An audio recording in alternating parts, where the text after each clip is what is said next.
Runway Gen-3 is out. People are using AI to make insane video, but we wanted to know, can AI direct itself better than a real human being? So we had GPT-4o and Claude 3.5 write prompts to put into Runway Gen-3, and we wanted to see what happened, and man, did we get some crazy results. We're gonna set up our basic rules for this. So we have given both Claude Sonnet 3.5 and GPT-4o the same idea. We wanted to create a prompt to put into Runway Gen-3. So in order to do this, we took Runway Gen-3's prompt guide and uploaded it along with a specific prompt to ask it to generate shots for us. What were the three things we're looking at? 3 different types of shots. One is a Tarantino tribute shot. We want to see if it can figure out how to make Runway Gen-3, give us something that looks like Quentin himself may have directed it.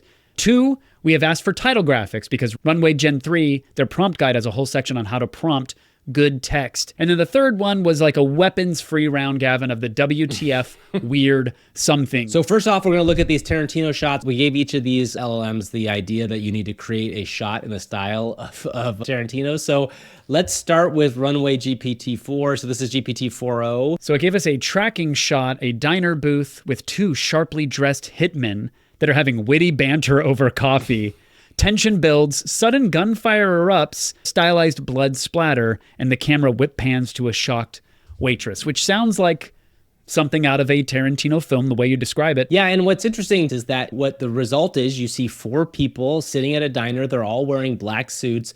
It seems like they're really having a conversation. One guy on the left has sunglasses on. A gun kind of comes out briefly and then goes away, and then a guy looks like he's breathing smoke out. So I would say looks-wise, it kind of got a sense of it, but it didn't really get into the action here. And then there's a ton of blood coming from someone's sleeve, like it's a Penn and Teller magic trick. Like, this is where I've hidden the blood.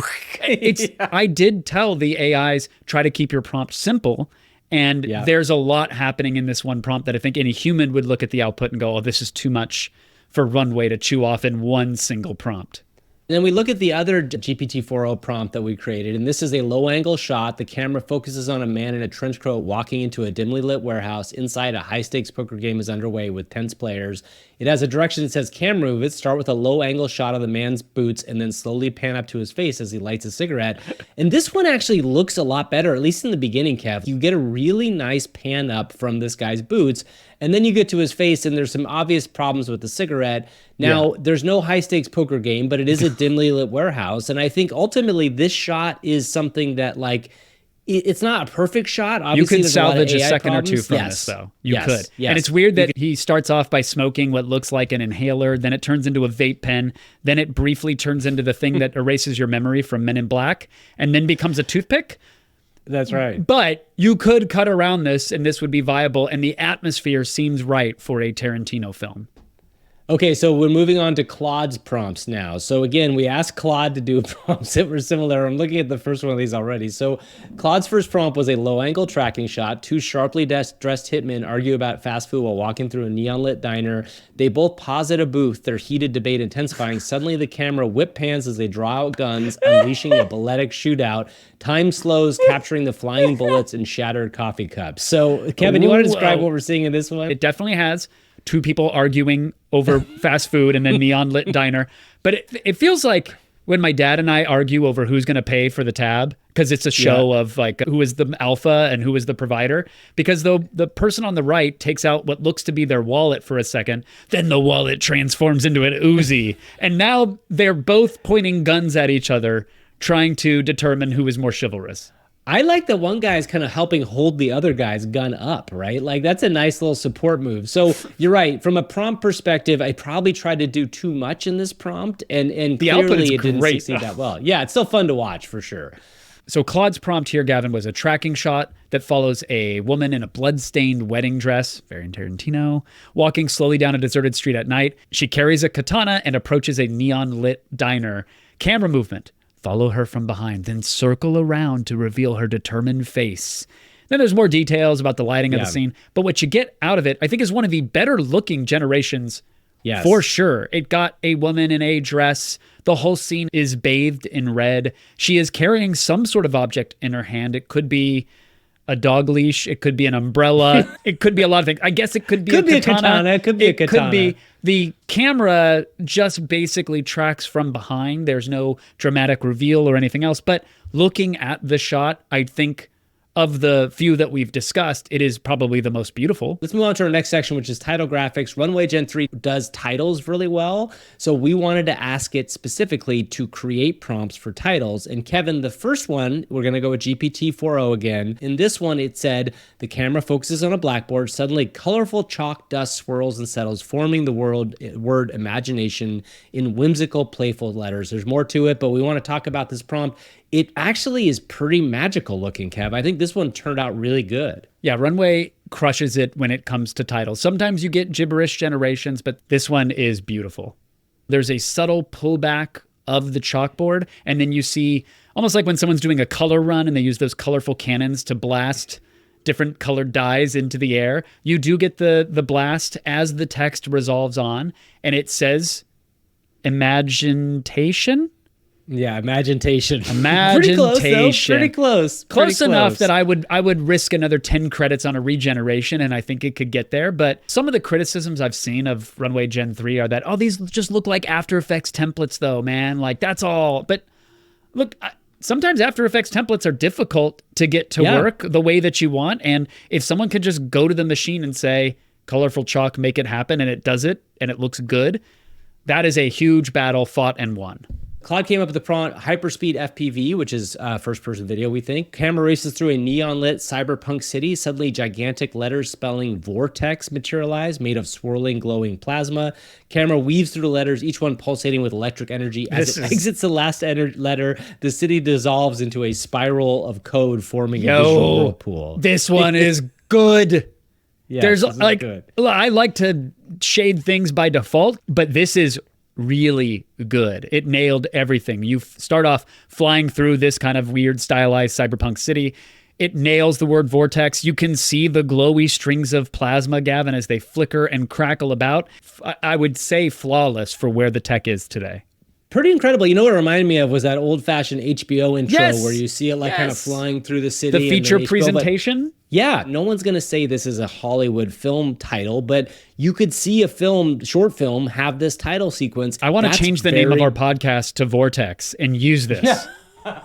Let's move on to our last test. This prompt, it was a weapons free. The AI was able to come up with anything that it wanted, but preferably it said, I want a bizarre scene to be surreal, weird, unexpected, something which would make a human scratch their head, make us scream, oh my God, I can't believe an AI came up with that. And I would never be screaming that to any of these generations, but that was the task. Let's talk about the ones that GPT-4o made first. First one is that dynamic FPV shot. The camera flies through a twisted, melting city where skyscrapers bend like rubber bands and streets ripple like water. Gravity defies logic as floating fish swim through the air and people with clock faces walk upside down. All that sounds great, but what we got was maybe not as good as what you would have expected with that. I remember my first CD-ROM drive, Gavin, and anybody that's old enough to remember it knows you always got a cool compact disc filled with futuristic 3D animations, and this feels like it's one MIDI music soundtrack away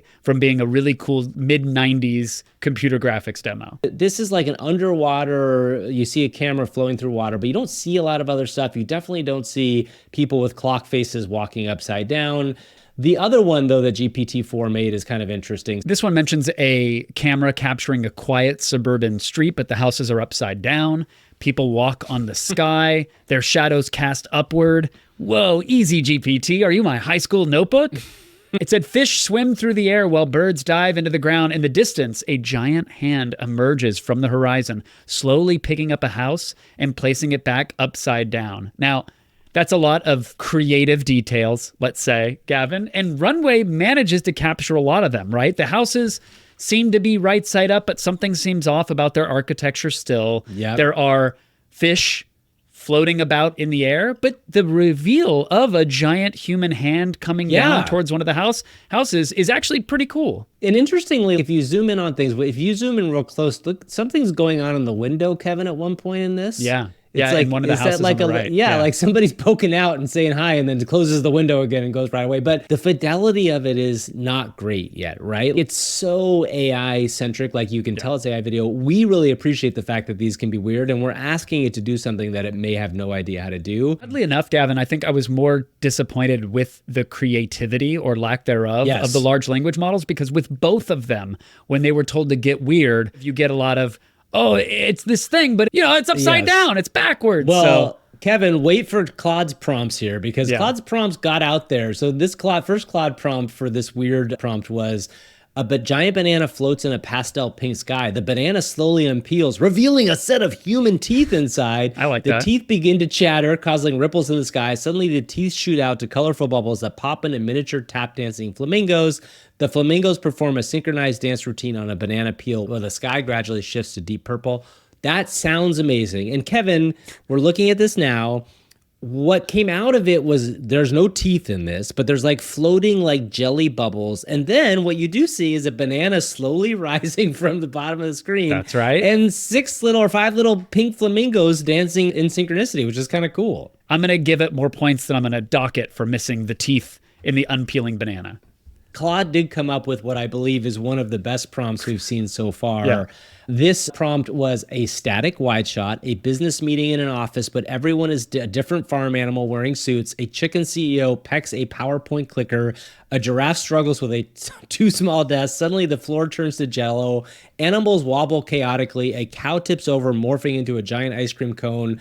Other animals dive in, turning into toppings. That is a weird, surreal, crazy prompt. Yeah. And what we got out of it, Kevin, I want to say, is a weird, surreal AI video that made me smile when I saw it the first time. Well, I think one cow is allergic. It kind of sneezes some of the weird sherbet jello off to the side. It is violent. But it's got reflections in the floor. It captured an animal in a suit. It went with this Pixar-esque, almost Coco Melon style for the characters. I've seen generative cartoon YouTube channels that aren't built with AI with worse animation than this. Late breaking. Late breaking. We got a render back. We got a render that we got to talk about. We got a stage 5 Bizarro here. This is a last minute add-on from ChatGPT, a wide angle shot. The camera zooms into a kitchen where a giant banana in a tuxedo is hosting a tea party with stuffed animals. Suddenly a UFO crashes through the ceiling and tiny aliens in tutus start dancing the can on the table. Whoa, I'm going to stop it there. But we kind of got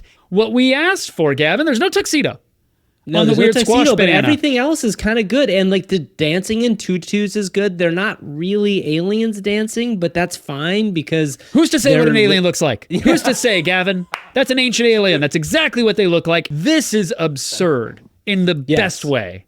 Yes, and this is what we hope that we can create. So it's nice to see that we came through on this one at the end. I still think, Gavin, you and I have a tendency to overpredict the future, but we said less than a year ago, 5 years away from prompt to Hollywood. We might have been off, but in overestimating the amount of time that it's going to take. If you're watching this video and you want to get your hands on it, the good news is it is out now and available for everyone. And you do have to have a standard account on Runway, which is a paid account, $12 a month. And you don't get that many generations, but it does give you a chance to try it out. We at least saved you a couple dollars by showing you what not to do with the system. So go explore, have fun. And if you like this, make sure you smack like or thumbs up, or give us a subscribe on the old YouTube. And if you want to see the entire AI for Humans show, well, you got to check us out wherever you get podcasts. That's pretty easy.